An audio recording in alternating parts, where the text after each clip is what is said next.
षड्यंत्र रचा है। प्रदीप भंडारी जी, प्रदीप भंडारी जी, पार्टी की आवाज को कितना ही दबा लें, मैं आंकड़े लेके चित्रा जी इनकी आवाज कम करिए, मैं इनको सुन रहा था। मैं नहीं दबा सकता। चित्रा जी, प्रदीप भंडारी जी बोलेंगे। चित्रा जी, भंडारी साहब, चित्रा जी, आप मेरे आंकड़े भी सुनने को तैयार नहीं है। ये चित्रा जी, चित्रा जी, क्लोज करना है। चित्रा जी इनको बोलिए शांत रहेंगे। ये तरीका सही नहीं है। नहीं बोलेंगे, पूरे प्रवचन नहीं दे सकते कांग्रेस का कार्य। बोलेंगे। ये क्लोजिंग कमेंट है आपका प्रदीप भंडारी जी बोलिए। चित्रा जी को मुझे भी कुछ बोलना है चित्रा जी। ये इतने बड़े झूठे हैं, ये इतने बड़े झूठे हैं, ये इतने बड़े झूठे हैं। अरे चुप रहिए आप। जनता को एलर्जी है महाराज, आंकड़े ये बता रहे हैं। समाजवादी पार्टी को एलर्जी क्यों है? 2 घंटों में उतना ही स्पेस आपको दिया है जितना कि प्रदीप भंडारी जी को।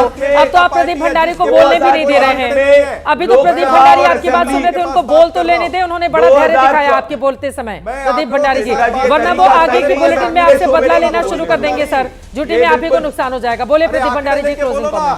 चित्रा जी मैं कह रहा हूं, मैं चरणजीत सिंह छापरा को पूरे शो में नहीं बोलने दूंगा। मैं ये मैं बोलने नहीं दूंगा, ये जानबूझ कर रहे हैं। मैं बोलूंगा 2024 के अंदर ये इतने बड़े झूठे हैं। पहली बात, जितनी जिलों की इन्होंने बात करी, किसी भी कांग्रेस के कैंडिडेट ने फॉर्म 17C के हिसाब से ऑफिशियल कंप्लेंट नहीं करी। Point number 1। पॉइंट नंबर 2, इतने बड़े झूठे, 5 बजे तक महाराष्ट्र में वोटिंग नहीं चली थी, 6 बजे तक वोटिंग चली थी। Point number 2।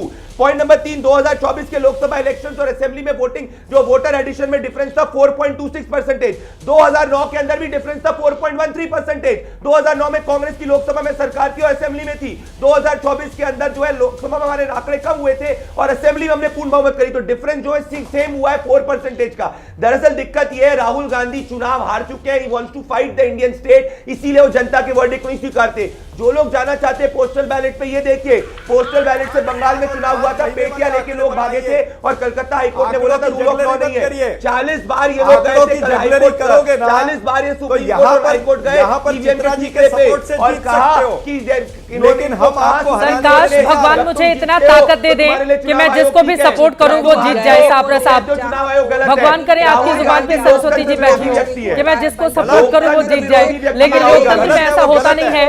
वक्त हमें इतने की इजाजत देता है, किसी एक व्यक्ति के चाहने और नहीं चाहने से कुछ नहीं होता। 140 करोड़ की आबादी वाला ये मुल्क है और लोकतंत्र में पारदर्शी तरीके से चुनावी प्रक्रिया का पालन करते हुए नेता चुनाव जीतते हैं और जीतने के बाद जो जीते और जो हारे दोनों को एक दूसरे का सम्मान करना ही होगा। कांग्रेस पार्टी को भी आत्ममंथन करने की जरूरत है। मौजूदा वक्त में 5 ऐसे राज्य हैं और यूटी जहां पर एक भी एमएलए, एक भी सिंगल एमएलए नहीं है। उत्तर प्रदेश जैसे 403 विधानसभा वाली सीटों पर कांग्रेस पार्टी के पास सिर्फ 2 एमएलए हैं। वेस्ट बंगाल में चुनाव में उसका खाता तक नहीं खुलता है। लेकिन राहुल गांधी जब इस तरह के आरोप लगाते हैं तो यकीनन विपक्ष का काम आरोपों का है। ये चुनाव आयोग की जिम्मेदारी है कि चुनाव में पूरी तरह से पारदर्शिता बनी रहे और विपक्ष अगर कोई सवाल पूछे तो समय समय पर उसका जवाब भी देश के सामने आता